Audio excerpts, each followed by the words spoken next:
Na solidão de uma pequena ilha rochosa no mar Egeu, um homem idoso, marcado pelo tempo e pela perseguição, encontra-se exilado, longe de tudo e de todos. Essa ilha se chama Patmos. E aquele homem é João, o apóstolo do amor, o último dos 12 que ainda vivia. Ali, isolado, por causa da palavra de Deus e do testemunho de Jesus Cristo, João experimenta o que poucos seres humanos tiveram o privilégio de experimentar: uma visita direta do céu. Não foi um sonho, não foi uma visão comum, foi uma revelação gloriosa e transformadora. Ali, no exílio, ele recebe a mais poderosa das visões proféticas, a revelação de Jesus Cristo exaltado, glorificado, o Senhor do tempo e da eternidade, e a mensagem urgente para a sua igreja. Naquele dia memorável, enquanto João estava em espírito, envolto em oração e adoração, ele ouviu atrás de si uma voz forte, como o som de uma trombeta. Era uma voz que rompia o silêncio da ilha, mas também o silêncio da história. Uma voz que carregava autoridade, majestade e vida. A voz dizia: Eu sou o Alfa e o Ômega, o primeiro e o último. O que vês, escreve num livro e envia-o às 7 igrejas que estão na Ásia. Ao voltar-se para ver quem falava, João tem uma visão que o faz cair como morto. Ele vê Jesus, mas não o vê como o Jesus de Nazaré, com os pés empoeirados e os olhos cansados. Ele não vê o carpinteiro da Galileia, mas o Cristo ressuscitado e glorificado, o soberano dos céus. Seus olhos são como chamas de fogo, sua voz como muitas águas, e de sua boca sai uma espada afiada de 2 gumes. Seus cabelos são brancos como a lã, sua face brilha como o sol em sua força, e em sua mão direita estão 7 estrelas.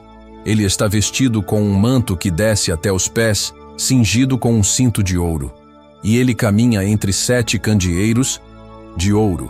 Aquela visão não era apenas simbólica, ela revelava uma verdade profunda. Jesus está presente no meio da sua igreja. Ele caminha entre os candeeiros. Ele sonda, vê, conhece. Ele não está distante, ele está entre nós. Cada detalhe, cada coração, cada intenção, cada lâmpada que brilha ou se apaga, tudo está diante dele. Cristo é o Senhor da igreja. Ele a sustenta com sua mão direita. Ele a purifica com sua palavra. Ele a conhece por completo. E então, a revelação se torna ainda mais clara. Aquele Jesus glorificado começa a entregar a João 7 mensagens, 7 cartas endereçadas a 7 igrejas da Ásia Menor. Cada carta direcionada a uma comunidade específica: Éfeso, Esmirna, Pérgamo, Tiatira, Sardes, Filadélfia e Laodiceia. Mas embora escritas para igrejas reais, com contextos históricos distintos, essas cartas transcendem o tempo. Elas não são apenas memórias de um passado antigo, elas são retratos espirituais. Elas são espelhos proféticos. Elas refletem o estado da igreja em todas as eras, inclusive na nossa. O propósito das cartas não era apenas informar, mas confrontar. Não apenas elogiar, mas corrigir. E, acima de tudo, chamar ao arrependimento. Cada uma das 7 igrejas recebe uma palavra específica. Em algumas delas, Jesus encontra obras, paciência, perseverança. Em outras, ele denuncia o abandono do primeiro amor, a tolerância com o pecado, a mornidão espiritual. Mas em todas, ele oferece esperança ao que vencer. Em todas ele faz promessas eternas. E em todas, ele afirma: quem tem ouvidos, ouça o que o Espírito diz às igrejas.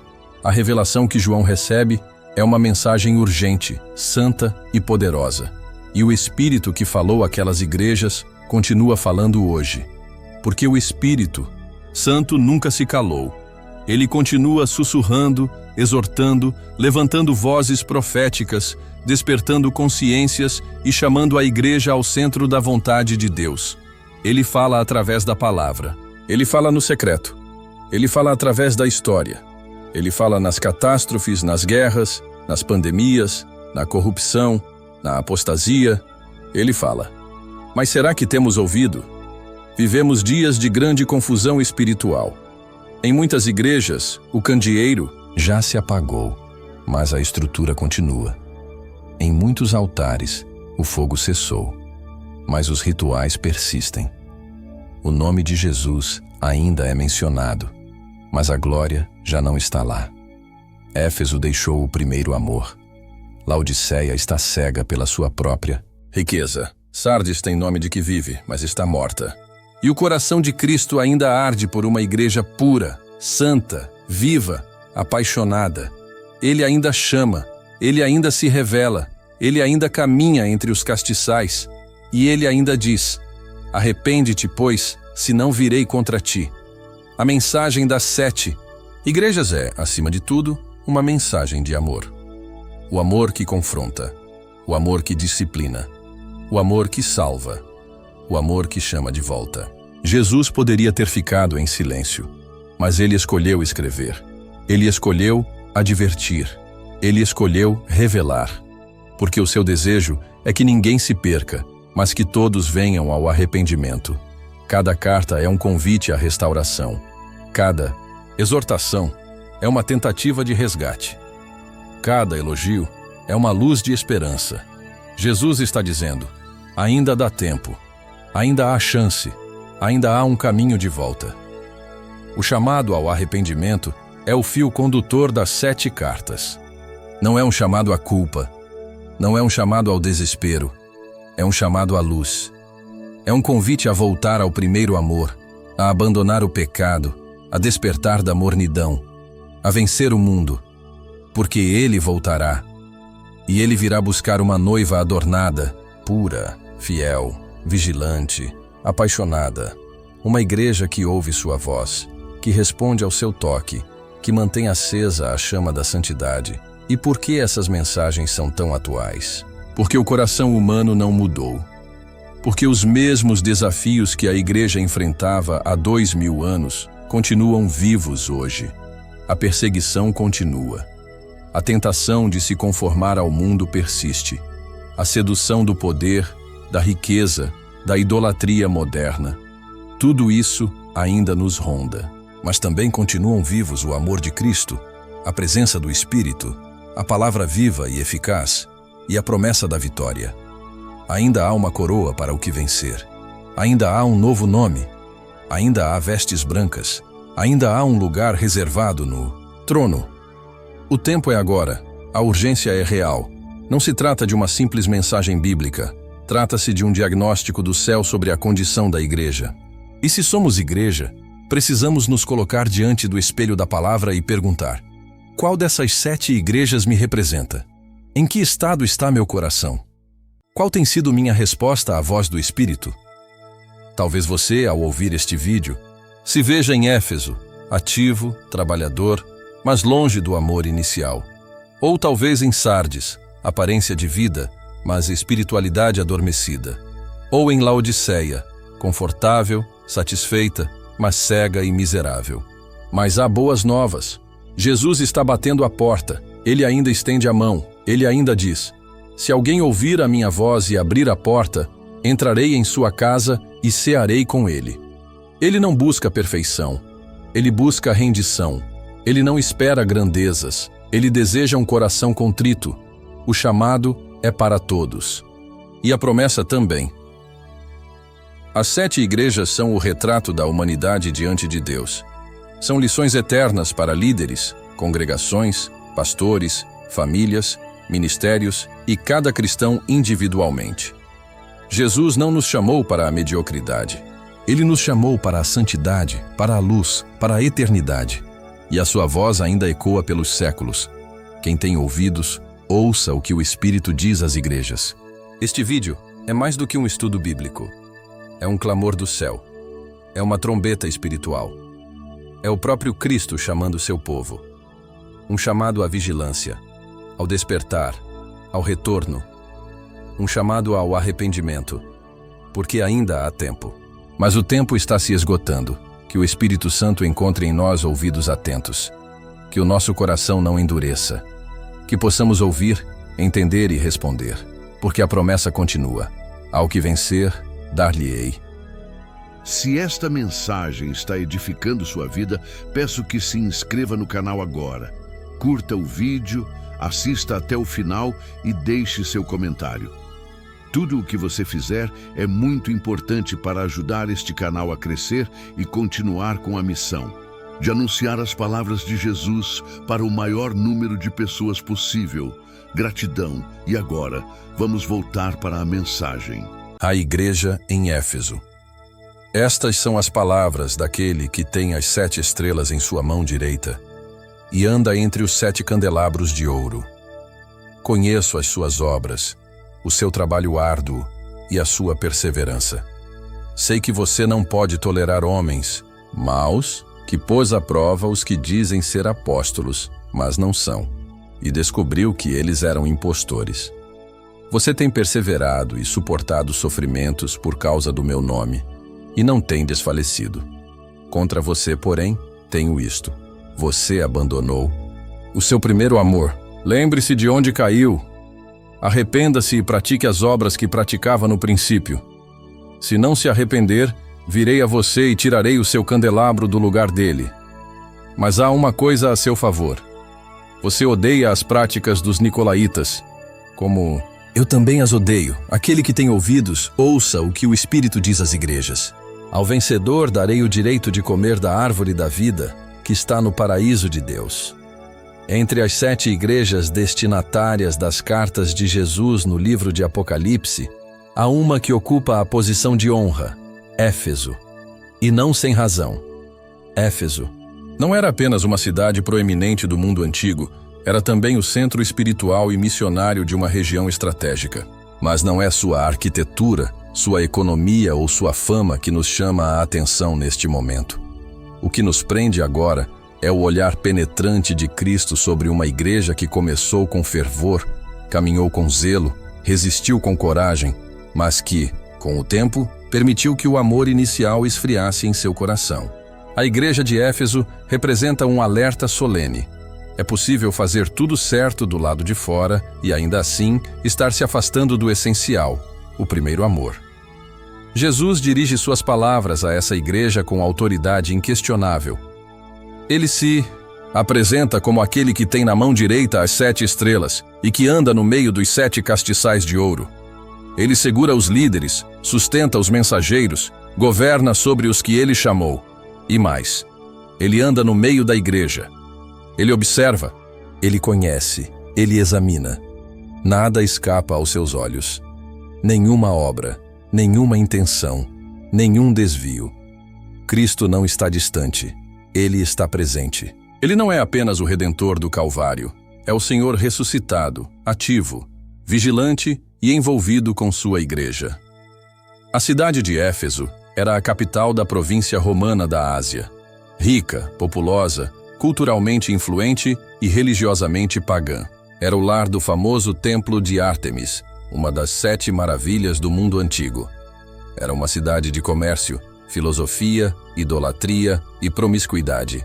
E nesse cenário desafiador, Deus plantou uma igreja.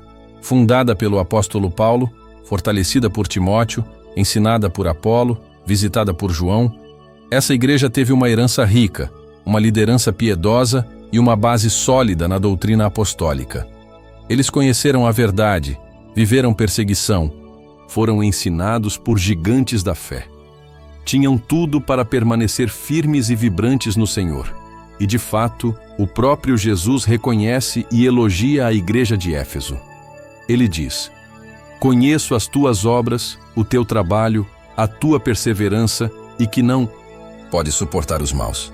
Puseste à prova os que se dizem apóstolos e não são, e os achaste mentirosos. Era uma igreja ativa, trabalhadora, perseverante. Não era uma comunidade apática, nem omissa.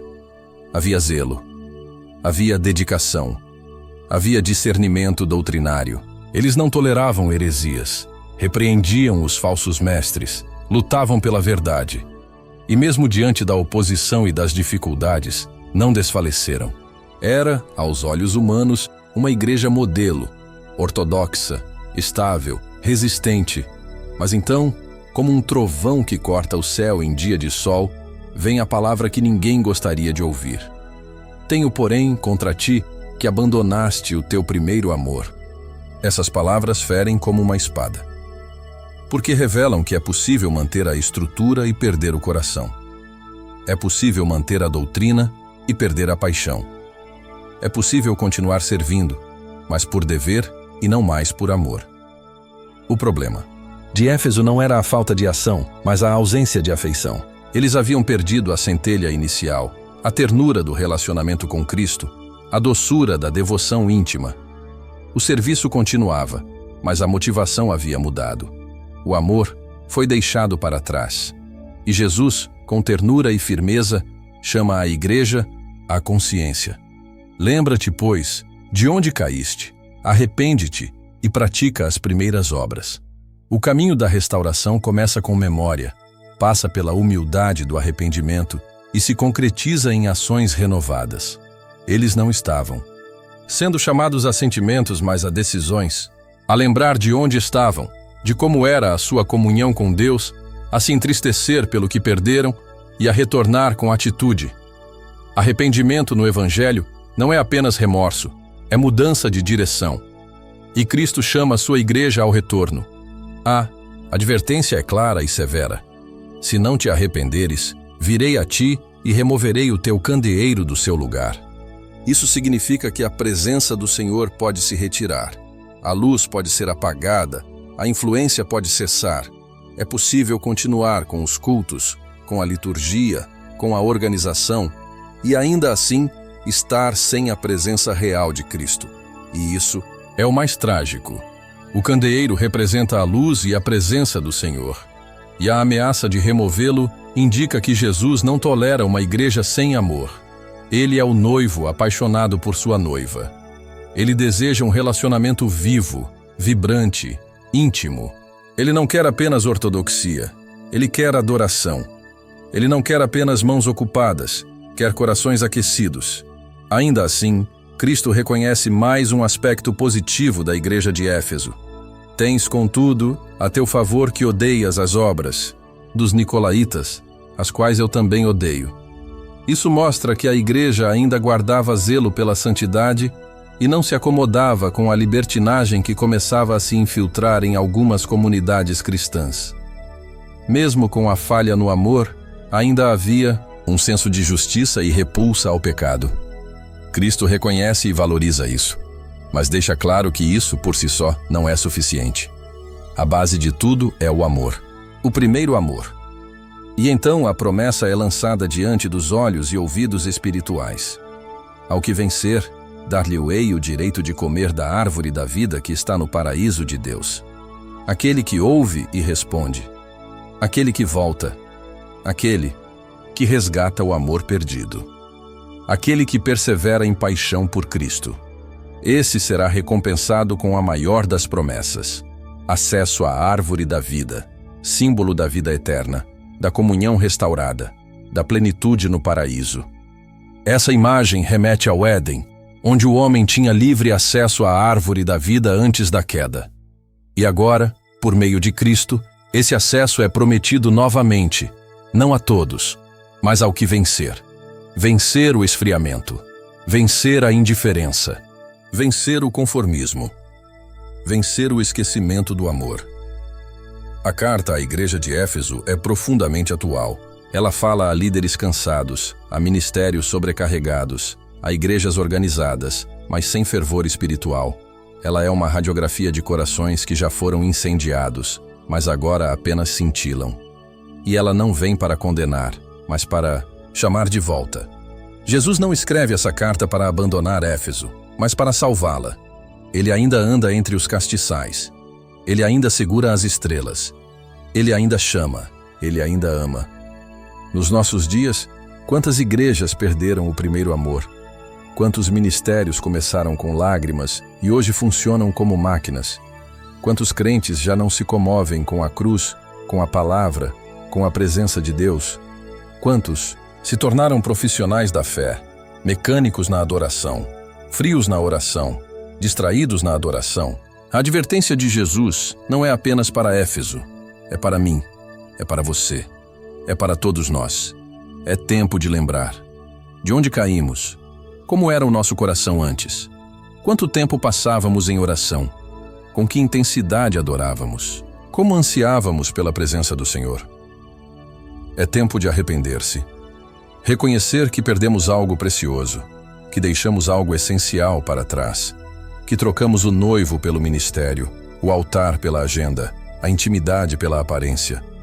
É tempo de voltar. Retomar as primeiras obras. Não apenas os atos exteriores, mas as motivações internas. Servir por amor. Obedecer por devoção. Orar por saudade. Adorar por prazer. Jesus ainda nos chama. Ele ainda anda entre os castiçais. Ele ainda deseja uma igreja apaixonada. Uma igreja que o coloque no centro. Uma igreja que o ame acima de tudo. Uma igreja que não troque o fogo pelo hábito nem a paixão pela estrutura. O primeiro amor é mais que um sentimento. É uma decisão de viver para ele como se fosse o primeiro dia. Todos os dias, que a igreja de hoje ouça. Que cada um de nós ouça. Porque a voz do Espírito ainda ecoa. Quem tem ouvidos, ouça o que o Espírito diz às igrejas. Ainda há tempo de voltar. Ainda há um caminho de restauração. Ainda há um candeeiro que pode brilhar. E a árvore da vida ainda nos espera. A igreja em Esmirna. Estas são as palavras daquele que é o primeiro e o último, que morreu e tornou a viver. Conheço as suas aflições e a sua pobreza, mas você é rico. Conheço a blasfêmia dos que se dizem judeus e não são sendo. Antes, sinagoga de Satanás, não tenha medo do que você está prestes a sofrer. O diabo lançará alguns de vocês na prisão para prová-los, e vocês sofrerão perseguição durante 10 dias. Seja fiel até a morte, e eu lhe darei a coroa da vida. Aquele que tem ouvidos ouça o que o Espírito diz às igrejas. O vencedor de modo algum sofrerá a segunda morte. A cidade de Esmirna, localizada na Ásia Menor, era conhecida por sua beleza, sua cultura sofisticada e sua lealdade ao Império Romano. Orgulhava-se de ser um centro comercial florescente, uma metrópole adornada por templos pagãos e uma guardiã da tradição imperial. Ali, a adoração ao imperador não era apenas incentivada, era exigida. E foi nesse ambiente de opressão e idolatria que floresceu uma igreja que, aos olhos humanos, parecia frágil, pobre e insignificante. Mas aos olhos do Senhor Jesus, essa era uma igreja rica, fiel e profundamente amada. Diferente de outras cartas, entre as 7 enviadas por Cristo, não há crítica ou repreensão à igreja de Esmirna. Apenas palavras de encorajamento e consolo, como um bálsamo celestial sobre feridas abertas. A perseguição já era uma realidade. A dor era constante. Mas o Senhor que venceu a morte se apresenta a eles com palavras que sustentam a alma. Estas coisas diz o primeiro e o último, que esteve morto e reviveu.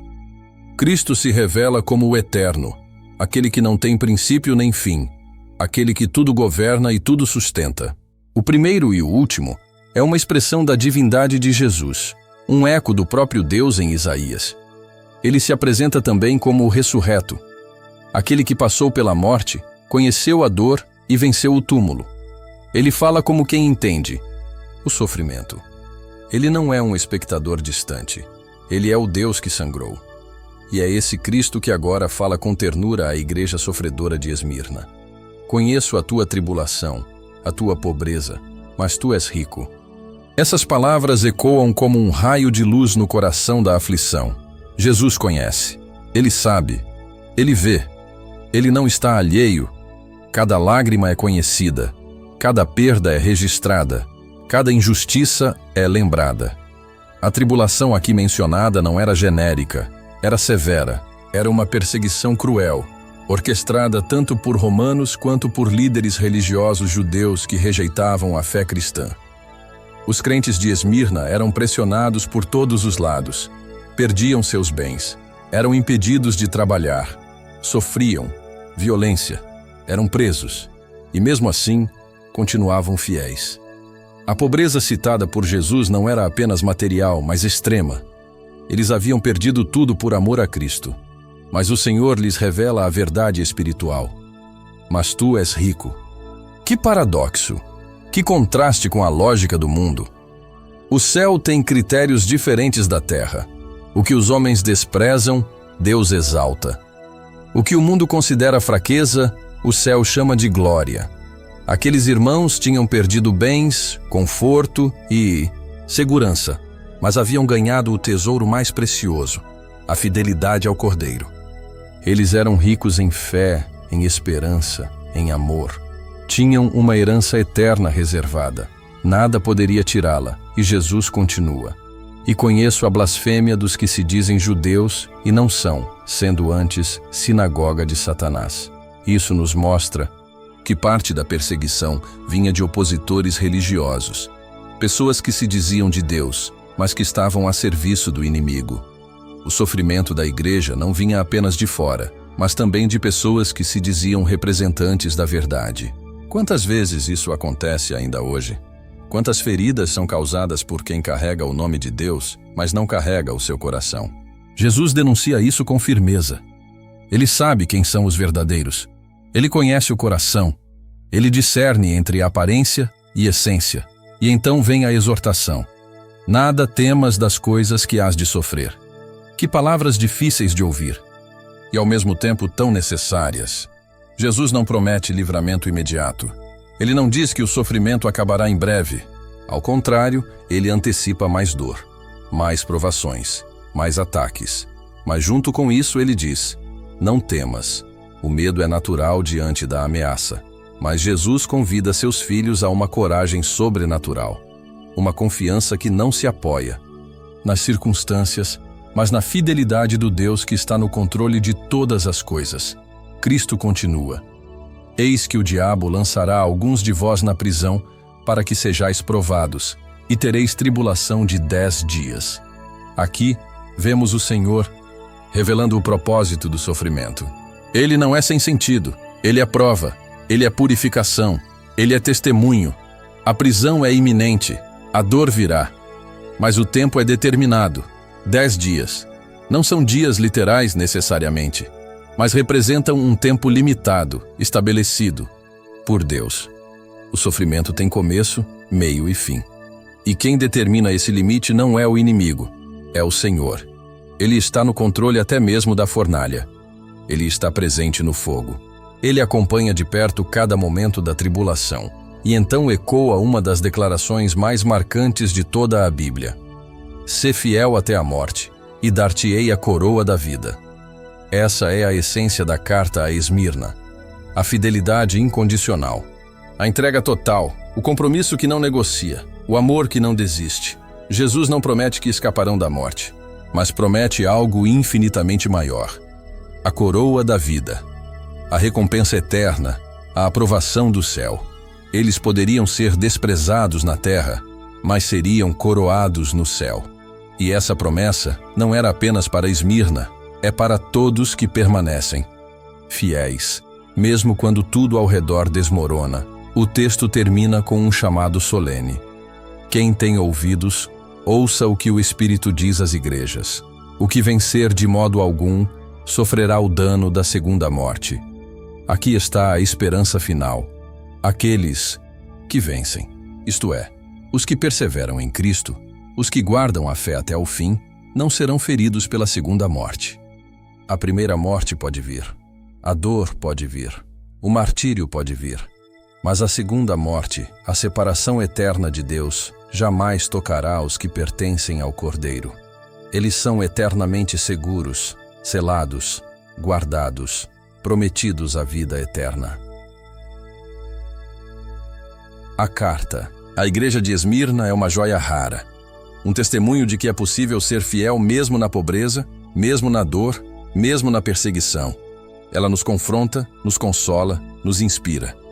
E ela fala alto em nossos dias, porque o sofrimento continua. A perseguição ainda é realidade em muitas partes do mundo. E mesmo onde não há prisões ou mortes, há rejeição, zombaria, desprezo. Ser cristão fiel ainda tem um preço. E o chamado de Jesus continua ecoando. Sê fiel até a morte. Esmirna nos ensina que a igreja mais preciosa não é necessariamente a maior, a mais rica ou a mais influente.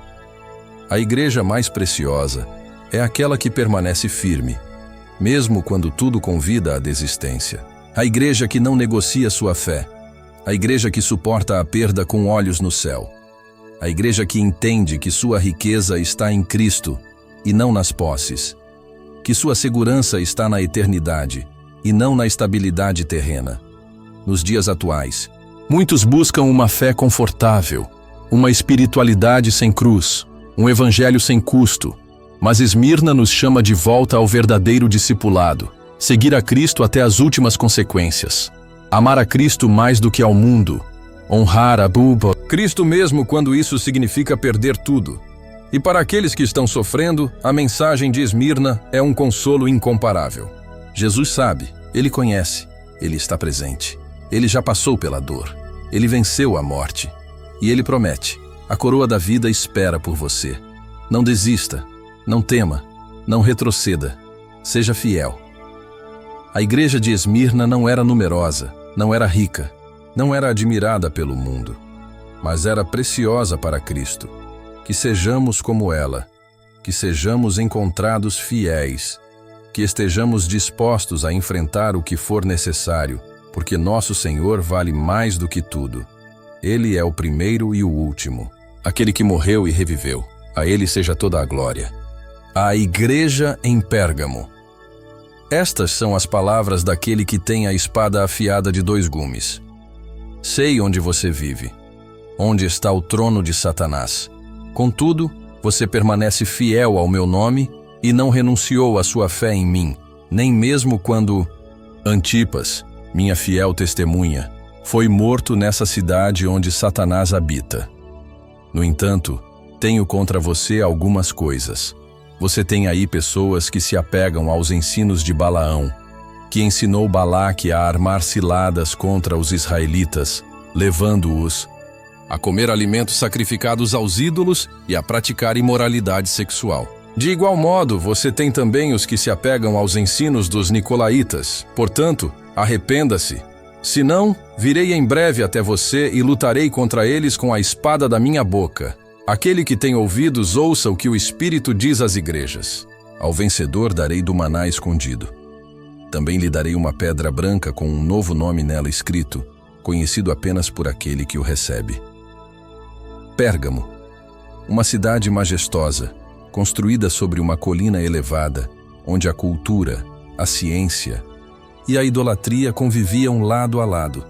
Era considerada uma joia da Ásia, uma metrópole orgulhosa de sua biblioteca gigantesca, de seus templos pagãos e, principalmente, de ser o berço do culto ao imperador. Em meio a tanta imponência e confusão espiritual, havia uma pequena comunidade de crentes que se mantinha firme em sua fé. Foi para essa igreja, vivendo literalmente onde está o trono de Satanás, que Jesus dirigiu suas palavras penetrantes, carregadas de verdade, advertência e graça. A carta começa com uma revelação impactante. Estas coisas diz aquele que tem a espada afiada de 2 gumes. A espada é símbolo de autoridade, de julgamento, de discernimento. A imagem nos remete à palavra viva de Deus, mais cortante do que qualquer lâmina, capaz de penetrar o íntimo do coração humano. Jesus se apresenta como o justo juiz, o Senhor que discerne intenções e que tem poder sobre todas as coisas. A espada de 2 gumes não apenas corta o inimigo, mas também corrige o filho. E é com essa espada que ele fala à igreja de Pérgamo. Logo em seguida, ele declara: Conheço onde habitas, que é onde está o trono de Satanás. Essa é uma das declarações mais assustadoras de todas as cartas. O Senhor reconhece que seus filhos estão vivendo em um ambiente dominado por forças espirituais do mal. Mas Ele não os condena por isso. Ele os encoraja. Jesus sabe onde estamos. Ele entende os ambientes difíceis. Ele compreende as pressões e as tentações. E mesmo quando o mal parece ter construído seu trono ao nosso redor, Cristo continua sendo Rei. O trono de Satanás provavelmente se refere à influência do paganismo dominante em Pérgamo. Ali se encontrava o famoso altar de Zeus, uma construção imponente, visível de longe, que dominava a paisagem da cidade. Havia também o culto a Esculápio, o deus da cura, cujo símbolo era uma serpente, lembrança direta do inimigo da humanidade. Mas acima de tudo isso, estava o culto imperial, que exigia que os cidadãos proclamassem: César é Senhor. Negar essa declaração era visto como traição ao império. Era crime. E os cristãos de Pérgamo pagavam um alto preço por sua fidelidade a Jesus. E é nesse contexto que Jesus elogia: retens o meu nome e não negaste a minha fé, mesmo nos dias de Antipas, minha fiel testemunha, que foi morto entre vós, onde Satanás habita. A igreja de Pérgamo havia permanecido firme. Mesmo quando Antipas, provavelmente um líder espiritual entre eles, foi assassinado, os crentes não recuaram. A fé deles foi provada com sangue. E Jesus chama Antipas de minha fiel testemunha, o mesmo título que ele usa para si mesmo em Apocalipse 1:5. Que honra, que reconhecimento celestial! A fidelidade de Antipas se tornou o memorial eterno diante do trono de Deus. Mas, como o Senhor que ama também corrige, Jesus continua com palavras de advertência. Tenho, todavia, contra ti algumas coisas. Tens aí os que sustentam a doutrina de Balaão. Aqui está o problema. Embora a igreja fosse fiel externamente, internamente havia infiltração. A doutrina de Balaão simboliza a corrupção espiritual, a mistura com o mundo, a tentativa de servir a Deus e ao pecado ao mesmo tempo. Balaão, no Antigo Testamento, ensinou Balaque a fazer o povo de Israel tropeçar, incentivando-os à imoralidade e à idolatria. Era uma estratégia sutil, mas fatal. Em Pérgamo, algo semelhante estava acontecendo. Alguns dentro da igreja estavam tolerando, ou mesmo praticando, ensinos e comportamentos que ofendiam a santidade de Deus. Havia um espírito de concessão. Um perigo interno, e isso é ainda mais perigoso do que a perseguição externa. Quando o inimigo nos ataca de fora, nos unimos. Mas quando ele planta sementes de corrupção por dentro, a igreja começa a apodrecer silenciosamente. É por isso que Jesus fala com firmeza. Ele ama demais para permitir que o engano cresça no meio do seu povo. Além da doutrina de Balaão, havia também os que seguem a doutrina dos nicolaítas. Não sabemos com exatidão os detalhes dessa doutrina, mas o contexto sugere que era uma teologia permissiva, que banalizava a graça e tolerava o pecado. Era um evangelho sem cruz, uma fé sem transformação. E Jesus declara que odeia essas obras. Sim, o Salvador, que é amor, também odeia aquilo que destrói sua noiva. Ele não tolera a mistura. Ele não aceita o veneno da mentira no cálice da verdade. Ele chama sua igreja à pureza, à separação, à fidelidade. E então vem o chamado, claro e direto: arrepende-te. Aqui está o coração da mensagem. Jesus não apenas revela o erro, ele aponta o caminho da restauração. O arrependimento é a chave. Não é apenas um sentimento de culpa, é uma mudança de direção. É abandonar o pecado e retornar ao Senhor. É cortar os laços com a mentira e se apegar à verdade. Jesus fala com urgência. Senão, em breve, virei a ti e contra eles batalharei com a espada da minha boca. O Senhor está pronto para defender sua noiva, mesmo que para isso precise trazer disciplina. Ele ama demais para ficar em silêncio. Mas, como em todas as cartas, há também uma promessa gloriosa para os que vencem. Ao que vencer, darei do maná escondido. Que imagem poderosa! O maná escondido remete ao alimento celestial, à provisão sobrenatural que Deus deu ao seu povo no deserto. Mas agora, é algo ainda mais profundo. É o sustento da alma. É a comunhão íntima com Cristo. É a recompensa espiritual que só os fiéis conhecem. Aqueles que resistem ao engano do mundo receberão alimento do céu. Eles serão saciados com aquilo que o mundo não pode oferecer. E mais, dar-lhe-ei uma pedra branca, e sobre a pedra um novo nome escrito, o qual ninguém conhece, senão aquele que o recebe. Essa pedra branca era símbolo de absolvição nos tribunais romanos. Era também usada como ingresso para festas e celebrações. Mas aqui ela carrega um significado celestial. É o sinal de aceitação, de identidade, de vitória. E o novo nome revela o toque pessoal de Deus. Ele conhece cada um de seus filhos de forma única. Ele nos chama pelo nome. Ele nos transforma. E Ele nos concede um novo nome, que expressa nossa verdadeira identidade em Cristo. A Igreja de Pérgamo nos ensina que é possível ser fiel no meio da escuridão, mas também nos alerta sobre o perigo de permitir que o mal entre sorrateiramente em nosso meio. O trono de Satanás pode estar do lado de fora, mas a maior ameaça é quando ele começa a construir fortalezas dentro de nossos corações. Por isso, o chamado ao arrependimento é urgente. É hora de voltar, de purificar, de confrontar o erro com a espada da verdade. Vivemos dias semelhantes aos de Pérgamo. Em muitos lugares, a cultura tenta impor valores contrários à palavra de Deus. Há pressão para se conformar, para se calar, para aceitar o que Deus rejeita.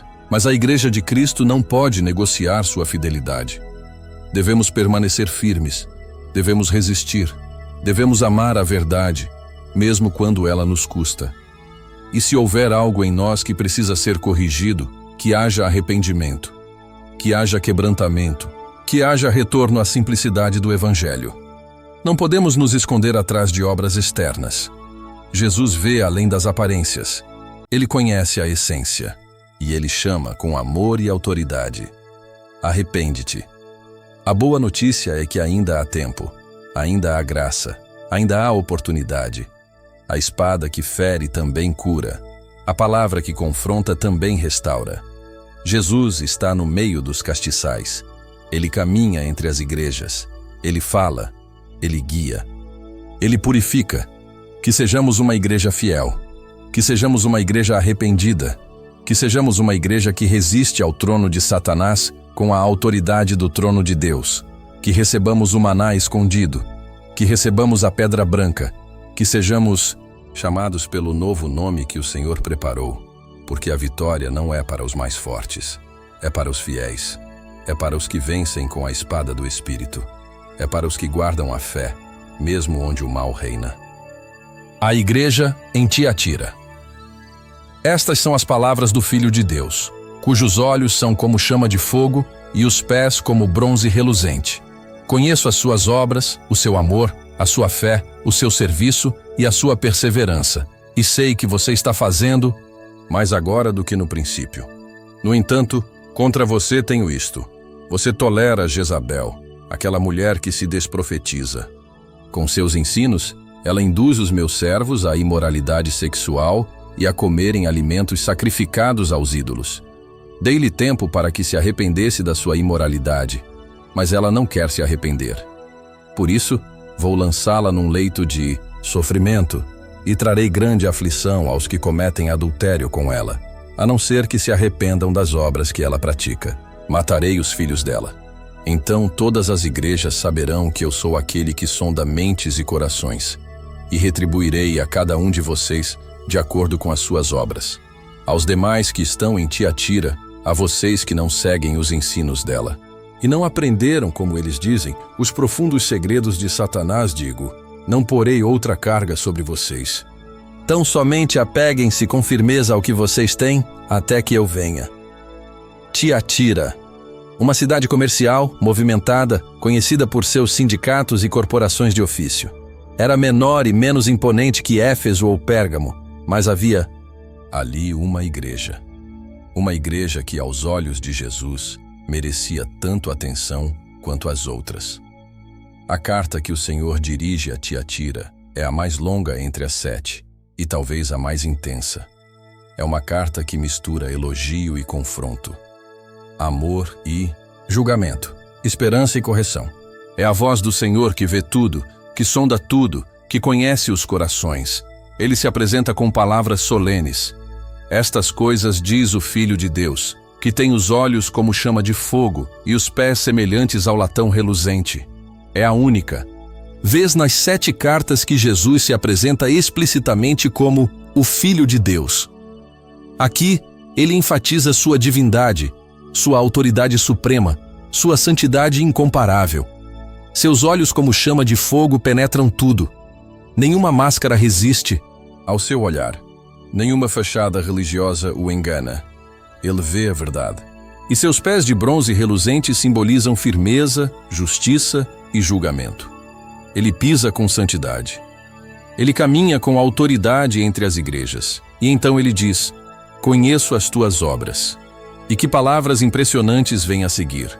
O teu amor, a tua fé, o teu serviço, a tua perseverança e as tuas últimas obras são mais numerosas do que as primeiras. A igreja de Tiatira estava crescendo em zelo.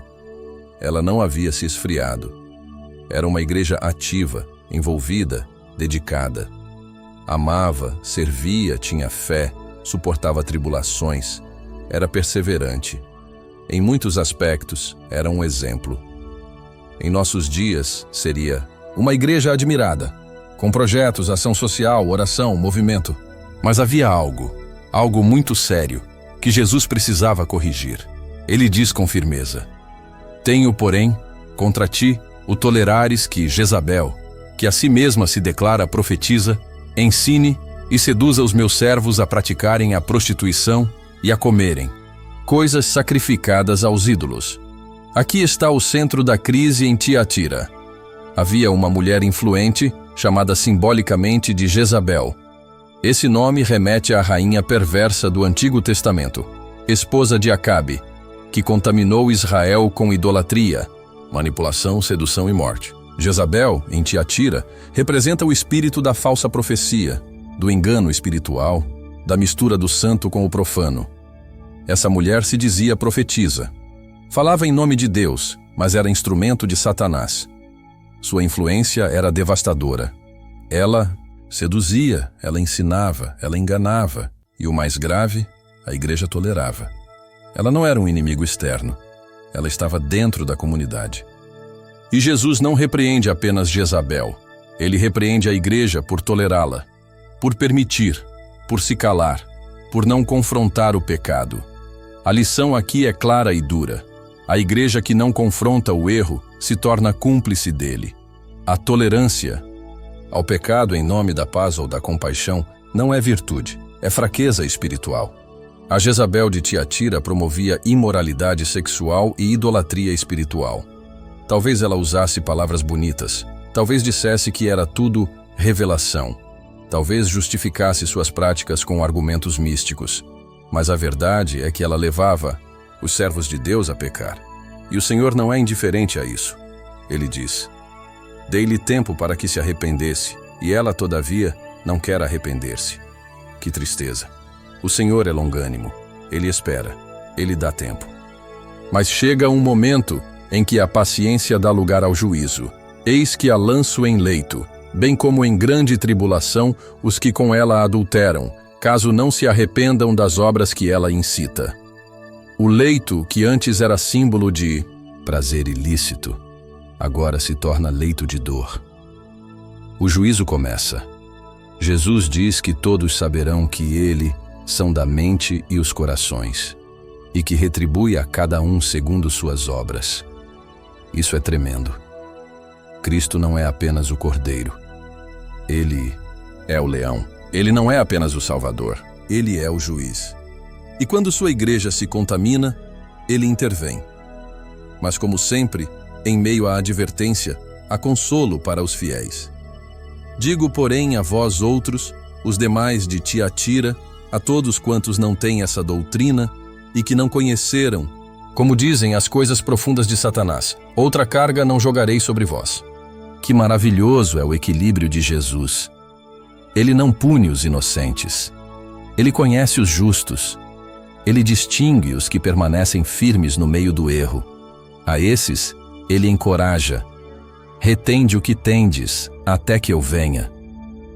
Eles já tinham amor, fé, serviço, perseverança.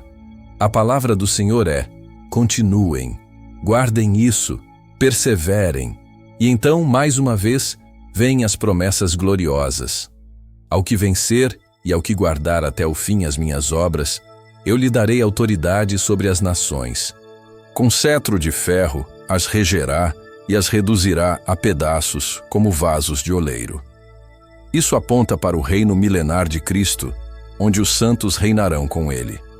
É o cumprimento do Salmo 2. É a recompensa dos fiéis. Aqueles que rejeitam Jezabel, que vencem a imoralidade, que se mantêm puros, receberão autoridade. Não autoridade humana, não poder político, mas reinarão com Cristo. E mais, dar-lhe-ei ainda a estrela da manhã. A estrela da manhã é Cristo, é a esperança da glória, é a promessa da ressurreição, é o sinal de um novo dia. Quem vence Jezabel recebe Jesus. Quem resiste à sedução do mundo recebe a intimidade do noivo. Quem guarda as obras do Senhor até o fim recebe a eternidade com ele. Tiatira nos ensina que não basta ser uma igreja ativa. É possível ter amor, fé, serviço e perseverança, e ainda assim estar contaminada por doutrinas falsas. A santidade importa, a verdade importa, a autoridade da palavra importa. Não podemos tolerar o espírito de Jezabel. Não podemos permitir que o engano ganhe espaço em nome da unidade. O amor verdadeiro confronta.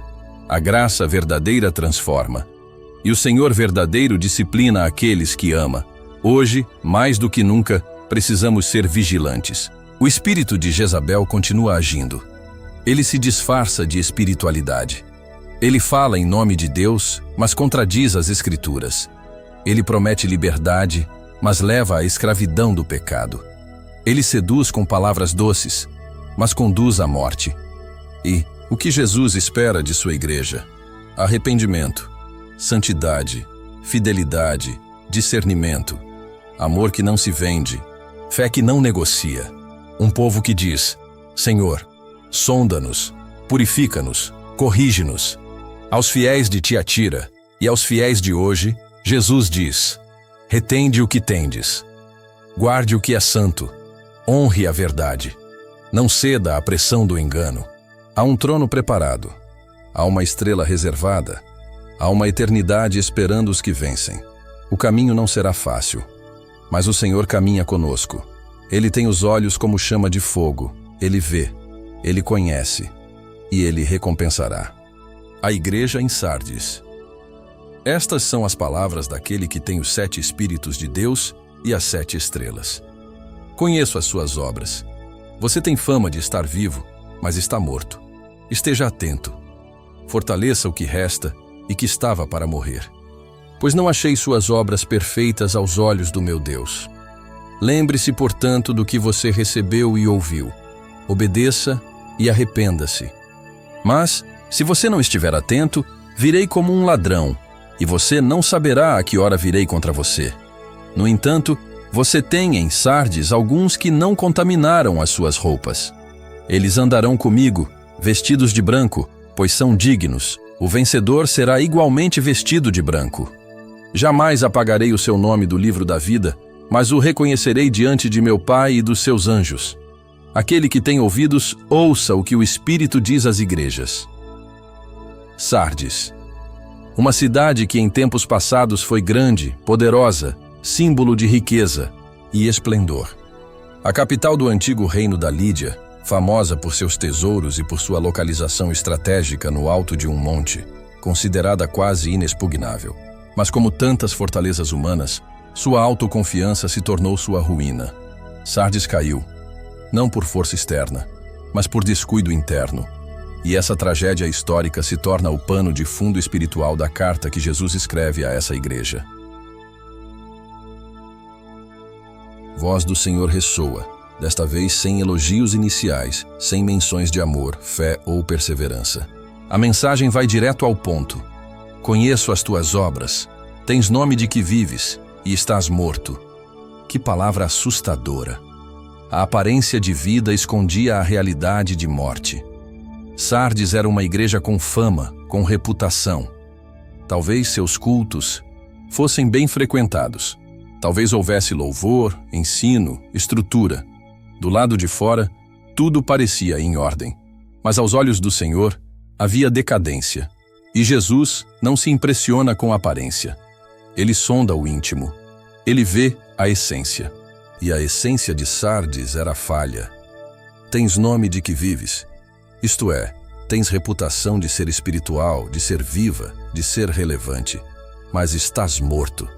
Espiritualmente desconectada, apática, morna, indiferente. Sardes se acomodou. Talvez tenha começado bem. Talvez tenha tido avivamentos no passado. Mas agora estava em ruína silenciosa. Não havia perseguição como em Esmirna. Não havia heresia declarada como em Pérgamo. Não havia Jezabel como em Tiatira. Sardes não enfrentava ataque, porque já estava derrotada internamente. Era uma igreja que ninguém perseguia, porque já não incomodava o inferno. Estava morta em sua zona de conforto, mas ainda havia esperança. O Senhor que fala a Sardes se apresenta assim: estas coisas diz aquele que tem os 7 Espíritos de Deus e as 7 estrelas. Os 7 Espíritos representam a plenitude do Espírito. Santo, ele é a fonte da vida espiritual verdadeira. Ele é quem vivifica, convence, transforma. As 7 estrelas são os anjos das igrejas, os líderes sob a autoridade de Cristo. É como se Jesus dissesse: a vida que vos falta, eu tenho. O Espírito que revivifica a igreja está comigo. Ainda há tempo para voltar. E então ele diz: sê vigilante. Essa palavra remete diretamente à história da cidade. Sardes caiu 2 vezes no passado, exatamente porque não vigiava. Confiava demais na sua posição elevada, mas deixava brechas. O inimigo subia sorrateiramente pelas encostas e encontrava os guardas dormindo. A lição é clara. O que aconteceu com a cidade agora acontecia com a igreja. Ela dormia. Espiritualmente adormecida, confiando em glórias passadas, descuidada da vigilância. E Jesus alerta: sê vigilante e confirma o restante que estava para morrer. Ainda havia uma centelha. Ainda havia um remanescente. Ainda havia uma chance. E a palavra que se segue é urgente. Lembra-te, pois, do que tens recebido e ouvido. Guarda-o e arrepende-te. 3 verbos que restauram: lembrar, guardar, arrepender. Lembra-te do evangelho que recebeste. Lembra-te da fé que um dia ardeu em teu coração. Lembra-te da graça, da cruz, da vida no Espírito. Guarda isso, protege, valoriza, retoma. E arrepende-te, muda a direção, abandona a apatia, clama por renovo. Sardes precisava de avivamento, mas antes do avivamento, precisava de arrependimento. O Espírito Santo só enche vasos quebrantados, e Jesus adverte com seriedade: se não vigiares, virei como um ladrão, e não saberás a que hora sobre ti virei. A imagem do ladrão aponta para algo inesperado, repentino. Não há como prever. Sardes, que tantas vezes foi surpreendida por não vigiar, agora é alertada: o Senhor virá. E não haverá tempo para se preparar depois. É hoje o dia de despertar.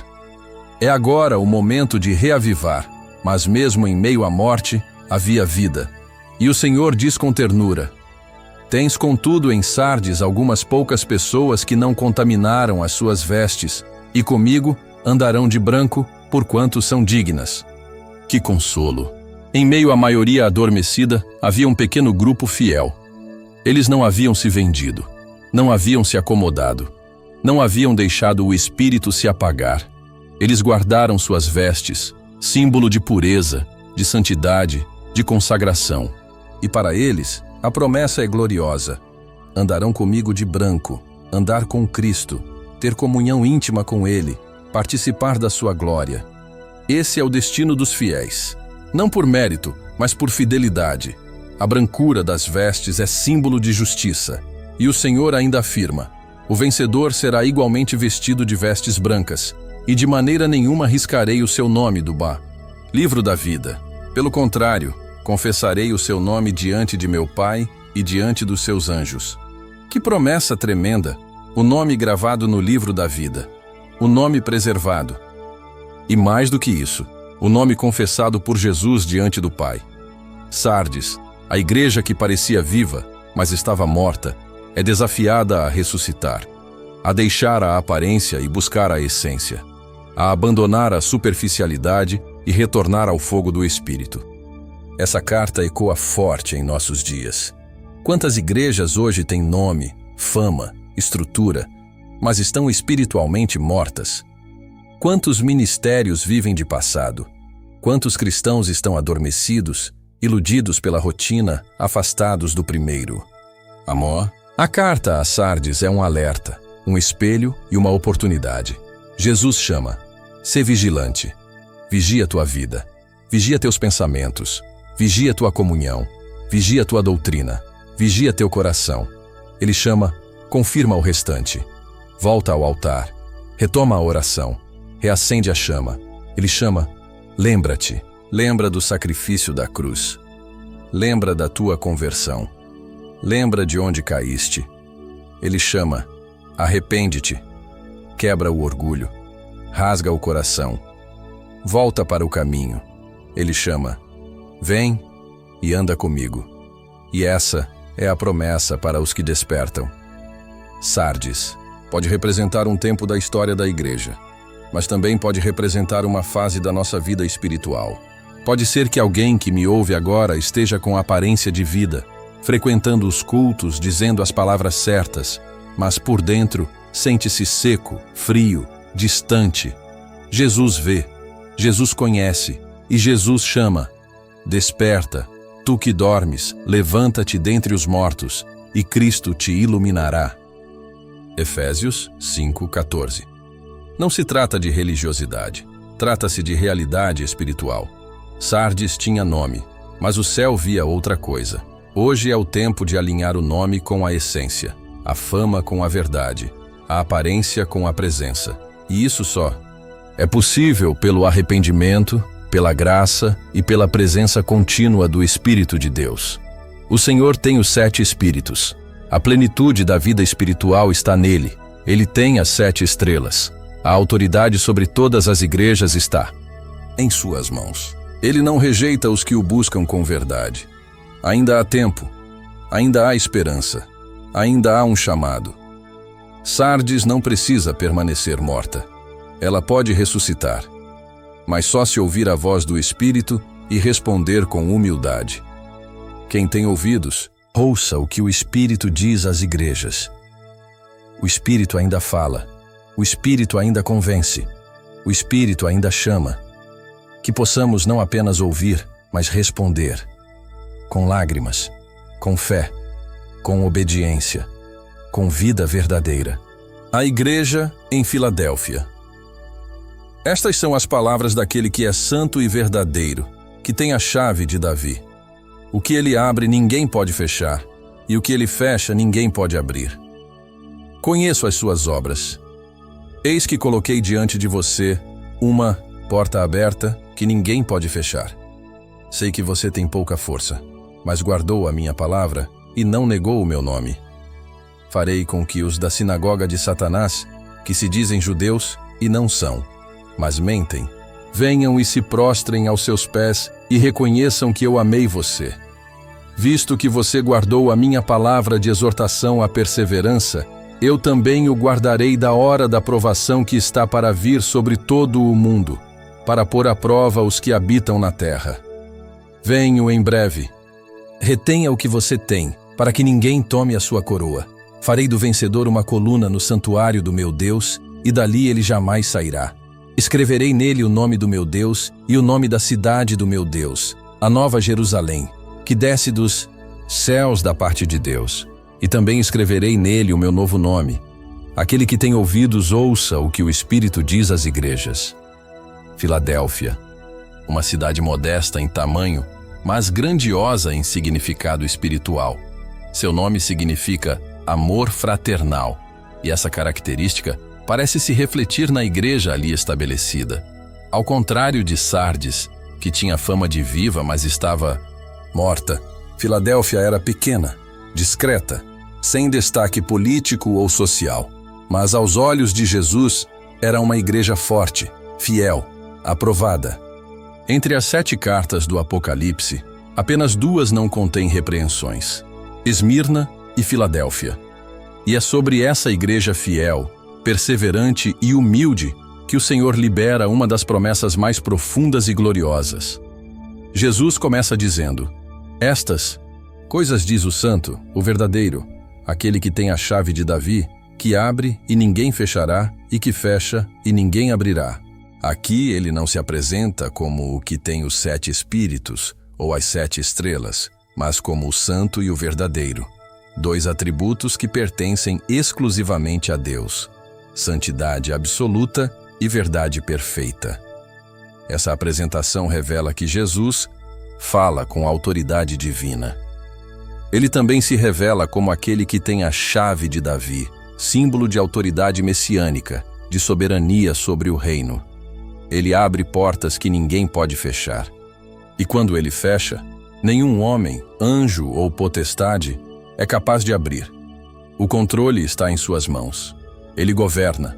E então Jesus diz àquela igreja: Conheço as tuas obras. Eis que tenho posto diante de ti uma porta aberta, a qual ninguém pode fechar. Que palavra extraordinária! Diante de uma igreja aparentemente frágil, com pouca força, ele coloca uma porta aberta, uma porta de oportunidade, uma porta de avanço espiritual, uma porta que conduz a novos níveis de intimidade e missão. E ele garante: ninguém pode fechar essa porta. Nem o Império Romano, nem os judeus incrédulos, nem o inimigo, nem a oposição humana. Quando Jesus abre, está aberto. Ele continua: Tens pouca força, entretanto, guardaste a minha palavra e não negaste o meu nome.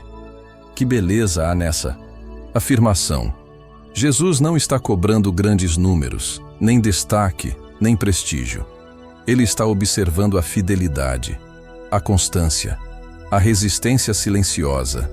Filadélfia não tinha grandes recursos, mas tinha perseverança. Tinha amor à palavra. Tinha compromisso com o nome de Jesus. Não negou, não cedeu. E isso é o que realmente importa para o Senhor.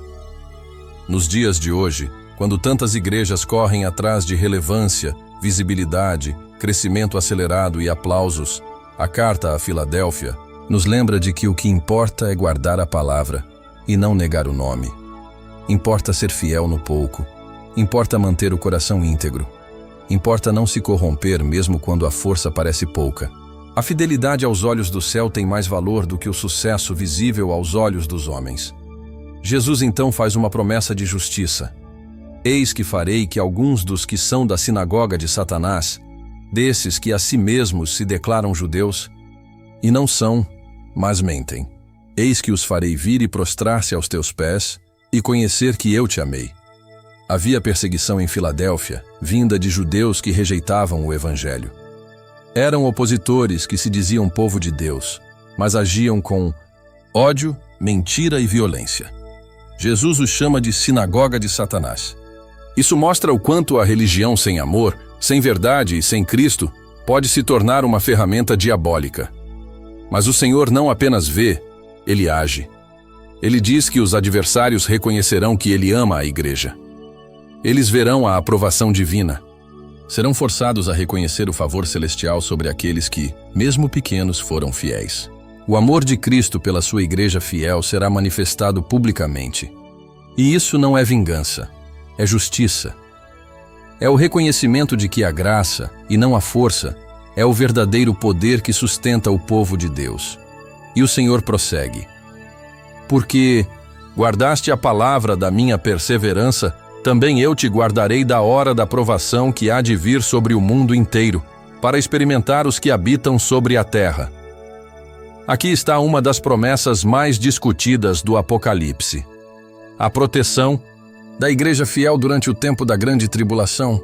Muitos estudiosos veem nesse texto um indício do arrebatamento pré-tribulacional, a ideia de que a igreja será poupada da ira vindoura. Outros veem uma promessa de preservação espiritual mesmo em meio ao sofrimento. Independentemente da interpretação escatológica, a essência da promessa é clara: Deus cuida dos seus.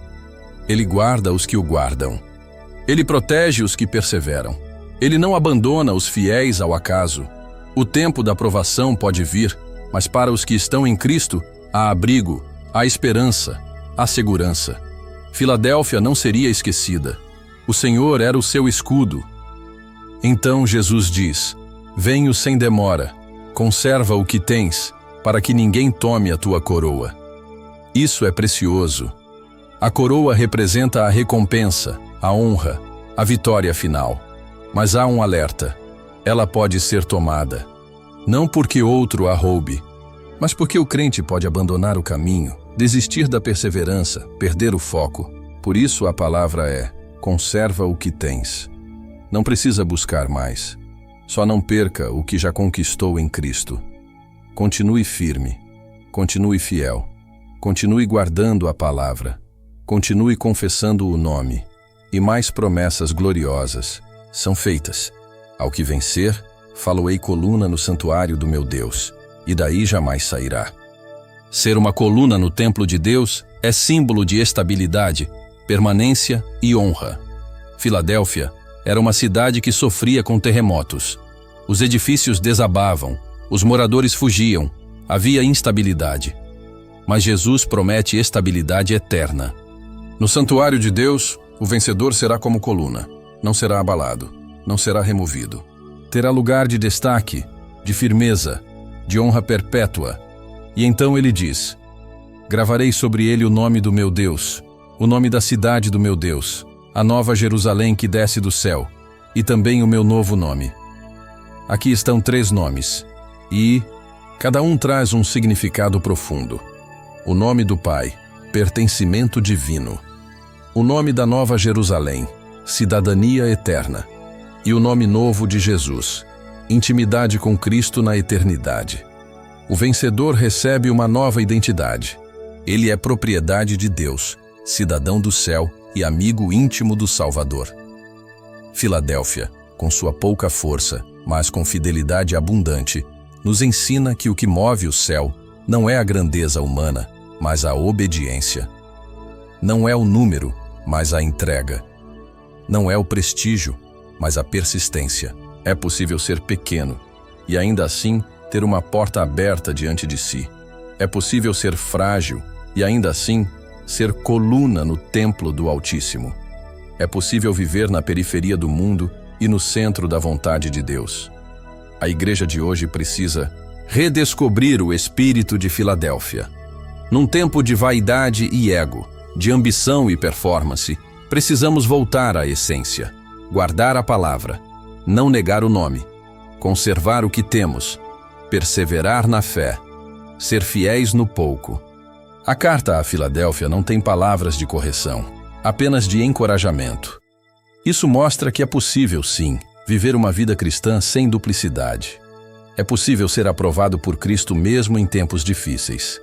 E Jesus encerra a carta com o mesmo chamado solene: quem tem ouvidos, ouça o que o Espírito diz às igrejas. O Espírito ainda fala. O Espírito ainda encoraja os pequenos, os fiéis, os que resistem. Talvez você se veja como alguém de pouca força. Talvez olhe à sua volta e pense que não tem grandes dons, grandes recursos, grande influência. Mas, se você guarda a palavra, se você não nega o nome de Jesus, há uma porta aberta diante de você, e ninguém pode fechá-la. Cristo é a chave, Cristo é a porta, Cristo é o tesouro. E para os que o amam, Ele prepara um lugar eterno, uma coroa incorruptível, uma nova identidade. Há uma Filadélfia dentro de cada coração que escolhe ser fiel. Que possamos hoje ouvir a voz do Espírito e caminhar pela porta que Ele abriu. A igreja em Laodiceia. Estas são as palavras do Amém, a testemunha fiel e verdadeira, o soberano da criação de Deus. Conheço as suas obras, sei que você não é frio nem quente. Melhor seria que você fosse frio ou quente. Assim, por quê? Você é morno, nem frio nem quente, estou a ponto de vomitá-lo da minha boca. Você diz: estou rico, adquiri riquezas e não preciso de nada. Não reconhece, porém, que é miserável, digno de compaixão, pobre, cego e nu. Dou-lhe este conselho: compre de mim ouro refinado no fogo, e você se tornará rico. Compre roupas brancas e vista-se para cobrir a sua vergonhosa nudez, e colírio para ungir os seus olhos e poder enxergar. Repreendo e disciplino aqueles que eu amo. Por isso seja diligente e arrependa-se. Eis que estou à porta e bato. Se alguém ouvir a minha voz e abrir a porta, entrarei e cearei com ele, e ele comigo. Ao vencedor darei o direito de sentar-se comigo no meu trono, assim como eu também venci. E sentei-me com meu Pai no seu trono. Aquele que tem ouvidos, ouça o que o Espírito diz às igrejas. Laodiceia. A última carta, o último diagnóstico, a mais dura repreensão. Se Éfeso havia deixado o primeiro amor e Sardes tinha fama de viva, mas estava morta, Laodiceia representa algo ainda mais grave. Uma igreja que se achava rica, mas era pobre. Que se considerava bem, mas estava doente. Que pensava ver, mas era cega. E é sobre essa igreja, cheia de si, que Jesus libera uma palavra cortante como espada, mas ainda assim cheia de amor e oportunidade de arrependimento. Ele começa dizendo: estas coisas diz o Amém, a testemunha fiel e verdadeira, o princípio da criação de Deus. Jesus se apresenta com autoridade. Ele é o Amém, o assim seja, a confirmação das promessas de Deus.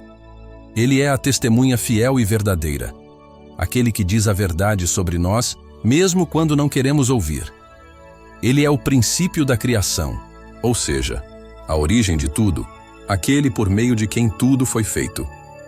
Quando Jesus fala, ele fala com conhecimento absoluto e com legitimidade celestial. A avaliação que virá não é opinião, é diagnóstico divino. E ele diz: conheço as tuas obras, que nem és frio nem quente. Oxalá foras frio ou quente. Assim, porque és morno e não és quente nem frio, estou a ponto de vomitar-te da minha boca. Essa é uma das declarações mais fortes do Novo Testamento. Jesus não está apenas decepcionado, ele está enojado. A mornidão espiritual de Laodiceia provoca repulsa. Nem quente, apaixonada, fervorosa, viva, nem fria, consciente da frieza, talvez aberta à conversão. Laodiceia está morna, confortável, indiferente, anestesiada. E essa indiferença é mais perigosa do que o pecado declarado. É um estado de insensibilidade, de cegueira, de autoengano. É interessante notar que Laodiceia, como cidade, sofria com a qualidade da água. Próxima de duas outras cidades, Hierápolis, com águas termais quentes, e Colossos, com águas frias e refrescantes, Laodiceia não tinha fonte própria. A água vinha por aquedutos e chegava morna, sem sabor, sem utilidade terapêutica ou refrescante. Jesus usa essa realidade local para ilustrar a condição espiritual da igreja. Morna, sem propósito, sem utilidade, sem impacto. E então vem o auto-engano revelado. Dizes: rico sou, e estou enriquecido, e de nada tenho falta. A igreja de Laodiceia era rica materialmente. A cidade era um centro bancário, famosa por sua indústria têxtil e por uma escola de medicina que fabricava colírio. Tudo isso havia influenciado a igreja. Ela se achava autossuficiente, tinha recursos, tinha influência, talvez até boa reputação. Mas Jesus revela a verdade oculta. E não sabes que és um coitado, e miserável, e pobre, e cego, e nu. 5 palavras duras, 5 condições espirituais. Coitado, sem direção, carente. Miserável, digno de compaixão.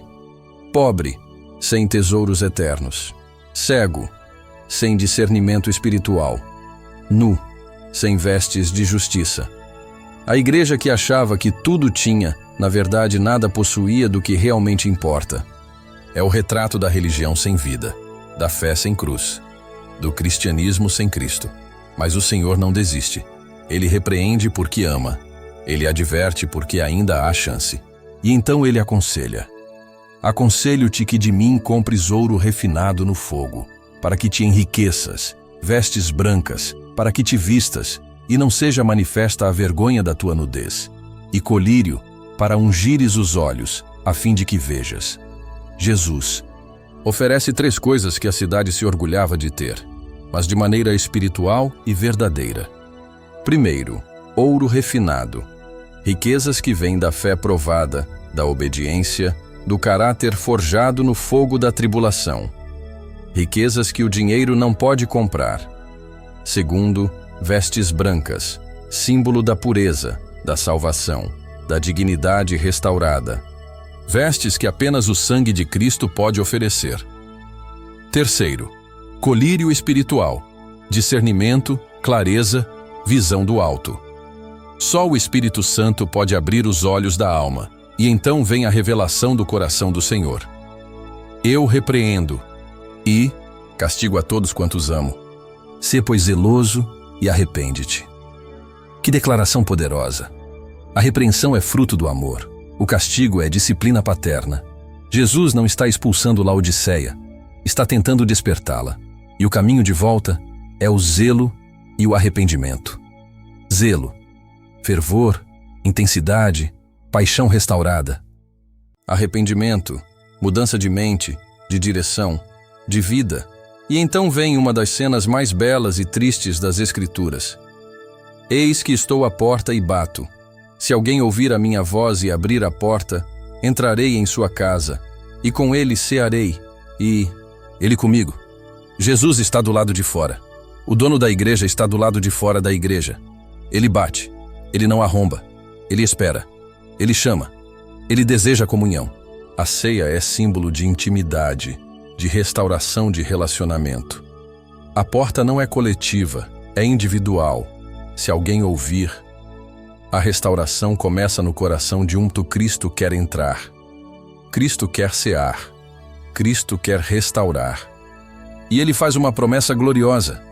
Ao que vencer, concederei que se assente comigo no meu trono, assim como eu venci e me assentei com meu Pai no seu trono.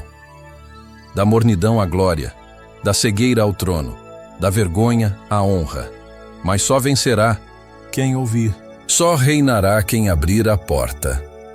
Laodiceia é a carta mais atual para os nossos dias. Vivemos uma era de aparências, de igrejas cheias, mas muitas vezes vazias de presença, de líderes aplaudidos, mas sem autoridade espiritual, de cristãos ocupados, mas sem comunhão. O materialismo, a vaidade, o entretenimento tomaram conta de muitos púlpitos. A mornidão é o estado comum. Pouco fervor, pouco quebrantamento, pouco arrependimento, e a voz do Espírito ainda ecoa. Estou à porta. Talvez hoje Jesus esteja à porta do teu coração. Talvez por fora tudo pareça bem, mas por dentro a chama se apagou. O primeiro amor ficou no passado. A oração virou rotina. A palavra perdeu o sabor. O pecado deixou de incomodar. Isso é mornidão. E Jesus está batendo. Ele quer voltar a ser o centro. Ele quer restaurar tua visão. Quer vestir tua alma com vestes brancas. Quer que tu possuas o verdadeiro ouro, fé viva. Quer sentar-se contigo. Quer reacender o zelo. Mas a porta precisa ser aberta. Esta é uma carta de confronto, mas também de esperança. Jesus não desistiu de Laodiceia. Ele não desistiu da igreja. E não desistiu de você. Ainda há tempo. Ainda há chance. Ainda há esperança. Mas é preciso ouvir. É preciso reconhecer. É preciso deixar o orgulho e dizer: Senhor, eu estou nu. Eu estou cego. Eu estou pobre. Vem, entra, restaura, veste-me, dá-me o teu colírio. Acende novamente o fogo em mim. E assim ele conclui: quem tem ouvidos, ouça o que o Espírito diz às igrejas. O Espírito ainda fala. O Espírito ainda chama. O Espírito ainda convence. Ouça, abra, arrependa-se e viva novamente. As 7 cartas às igrejas da Ásia não são apenas registros históricos de comunidades cristãs do primeiro século. são espelhos proféticos. São vozes eternas que atravessam os séculos e chegam até nós com o mesmo peso, com a mesma urgência e com a mesma ternura de um pai que ama e exorta. Jesus falou à igreja de Éfeso, Esmirna, Pérgamo, Tiatira, Sardes, Filadélfia e Laodiceia. Mas hoje, ele continua falando à sua igreja espalhada pelo mundo, em cada nação, em cada lar, em cada coração. Essas 7 igrejas representam 7 tipos de cristãos, 7 tipos de congregações, 7 realidades espirituais que coexistem nos nossos dias. Em cada carta, encontramos elogios, repreensões, advertências e promessas. E em cada uma delas, uma mensagem clara. Quem tem ouvidos, ouça o que o Espírito diz às igrejas. Éfeso nos ensina que é possível fazer tudo certo, trabalhar duro, ser ortodoxo, perseverante e ainda assim perder o mais essencial, o primeiro amor. Quantos hoje estão servindo, liderando, pregando, cantando, mas o coração já não queima mais? A rotina substituiu a paixão. A prática matou o fervor. O Senhor está chamando de volta ao primeiro amor. Aquele zelo dos primeiros dias, aquele brilho nos olhos, aquela sede pela presença. Volta, diz o Senhor. Volta ao início. Ainda há tempo. Esmirna nos lembra que o sofrimento não é ausência de Deus, mas uma marca da fidelidade. Era uma igreja pobre, perseguida, aflita, mas rica aos olhos do céu. Quantos hoje estão passando por tribulações, sendo humilhados por sua fé, rejeitados por este mundo, mas estão sendo honrados por Deus. A promessa para Esmirna é a coroa da vida. Sofrer com Cristo é reinar com Ele. Permaneça firme. O sofrimento tem fim. A fidelidade tem recompensa. Pérgamo nos alerta sobre o perigo da mistura. Era uma igreja que habitava onde está o trono de Satanás. Ou seja, em meio a uma cultura hostil, pagã, idólatra. E mesmo assim, tolerava doutrinas erradas, compromissos com o pecado. Hoje, muitos estão vivendo nesse mesmo conflito, tentando servir a Deus e ao mundo ao mesmo tempo, tentando misturar luz e trevas. Mas Jesus é claro, arrependa-se. A verdade liberta, mas o engano destrói. O Senhor busca uma igreja santa, separada, consagrada. Tiatira destaca um problema, comum em muitos lugares: tolerar o pecado em nome da paz. Havia amor, fé, obras, mas também havia Jezabel, símbolo da sedução espiritual, da corrupção. O Senhor exorta: não é suficiente crescer em obras, é preciso combater o pecado com coragem. Jesus chama a igreja à santidade, à vigilância, à autoridade espiritual. Aos que não se dobram, ele promete autoridade sobre as nações. O mundo será governado pelos que vencem o pecado e se mantêm puros. Sardes é o retrato da aparência sem vida. Tens nome de que vives, mas estás morto. Quantas igrejas hoje têm fama, estrutura, influência, mas estão espiritualmente mortas? Quantos cristãos aparentam santidade, mas por dentro estão secos, vazios? O Senhor não se impressiona com títulos. Ele procura vida verdadeira, arrependimento genuíno, obras completas. A promessa é clara: vigie, fortaleça o que resta. Ainda há tempo para ressuscitar o que morreu. Filadélfia é o exemplo da fidelidade discreta. Pouca força, mas grande fidelidade. Não negou o nome de Jesus, guardou sua palavra. Essa é a punta, igreja que recebe a chave de Davi, a porta aberta, a promessa de ser coluna no templo de Deus. Hoje, em meio a um mundo barulhento, Deus honra os fiéis que servem em silêncio, que não se corrompem, que permanecem firmes. Se você sente que é pequeno, que não tem muitos recursos, mas ama Jesus de verdade, saiba que o céu te vê.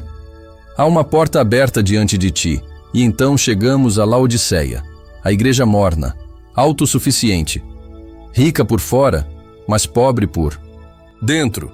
Jesus está do lado de fora, batendo. Hoje, quantos vivem essa mesma realidade? Estão cheios de coisas, mas vazios de Deus. Estão confortáveis, mas não se dão conta de sua miséria espiritual. E Jesus ainda bate, ainda chama, ainda quer entrar. Ainda oferece colírio, ouro verdadeiro, vestes brancas. O tempo é agora. É hora de abrir a porta e deixar Jesus ser o centro novamente. Cada igreja recebeu uma promessa ao que vencer. O Senhor não procura perfeição. Ele busca disposição para lutar, vencer, perseverar. Há coroas, pedras brancas, novos nomes, tronos, autoridade, intimidade. O Senhor recompensa os fiéis. E essa é a mensagem para nós hoje. Vale a pena permanecer em Cristo. Vale a pena se arrepender. Vale a pena dizer sim ao Espírito Santo. Vivemos dias de grandes desafios. A humanidade está mergulhada em caos, crises, medo, confusão. Muitos estão cansados, muitos estão frios, muitos estão perdidos. A fé de muitos esfriou, mas as cartas do Apocalipse são um grito de alerta e também um abraço de amor. Jesus está à porta. Ele quer reacender a chama. Ele quer restaurar o amor. Ele quer lavar os olhos. Ele quer fazer da igreja a noiva preparada, sem mancha, sem ruga. Essa é a hora de acordar. É tempo de voltar ao altar. Tempo de buscar ao Senhor com lágrimas e verdade. Tempo de reavivamento. Jesus está voltando. A trombeta está prestes a soar. As 7 cartas são um chamado de preparação. Arrependimento, fervor, fidelidade, santidade, amor real, obras completas, olhos abertos, corações acessíveis. Seja como Esmirna, fiel até a morte. Como Filadélfia, firme mesmo com pouca. Força! Arrependa-se como Éfeso. Vigie como Sardes. Rejeite a Jezabel como Tiatira. Rejeite a doutrina errada como Pérgamo. E abra a porta como Laodiceia. O tempo é agora. Se essa mensagem tocou o seu coração, se o Espírito Santo falou contigo através dessas palavras, então não guarde isso só para você. A palavra de Deus é viva, é poderosa, é urgente. Faça parte desse movimento de fé, arrependimento e esperança. Inscreva-se agora no canal para continuar recebendo mensagens que edificam sua vida e despertam o seu espírito. Curta este vídeo para que mais pessoas vejam este conteúdo e sejam transformadas. Deixe seu comentário, contando o que Deus falou com você. Nós lemos e oramos por cada testemunho. Compartilhe este vídeo com seus amigos, sua família, sua igreja. Alguém precisa ouvir essa mensagem hoje. E aproveite para assistir os outros vídeos do canal. Há uma palavra de Deus esperando por você em cada um deles. Gratidão e até o próximo vídeo. Deus te abençoe.